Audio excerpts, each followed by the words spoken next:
Now for you, a brand new mom and lifelong resident of one town was the person who brought her community back together for the holidays. And Channel 3's Nicole Nalepa caught up with her and has her story in today's Bright Spot.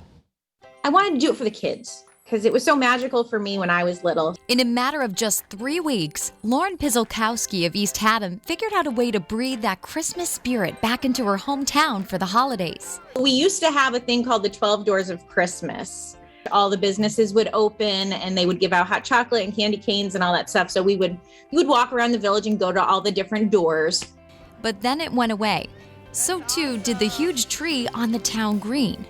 They cut it down several years ago. Her initial thought was to find a new one this year. So I was like, well, I can get a tree and light it. That's not a big deal. I'll fundraise a little bit.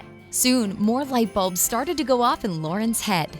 And then I was like, well, it'd kind of be cool if Santa flew in. So we called the North Pole and he was available. When I talked to Bill and Kim from the Goodspeed Airport, they bought right into Santa. So they put lights up. They got ready for his big arrival. And that's just the beginning of how East Haddam's Light the Village Festival was born. Lauren worked hard planning and promoting the event on Facebook. I was trying to send out little teasers each day and get everybody excited. All while trying to fundraise and get donations for the big night. A lot of people dropped off donations of lights and whatever on my front porch. I'd come home and there'd be Christmas decorations. So I got donations from $10 to $500. Which totaled to about $2,000 in donations. When I say like the entire community came together, they really did. Lauren was able to get a new tree donated and planted on the town green. And then we fundraised for all the stars that we purchased from the Starman in Chester. That's what we were shooting for. Some lights and Christmas spirit.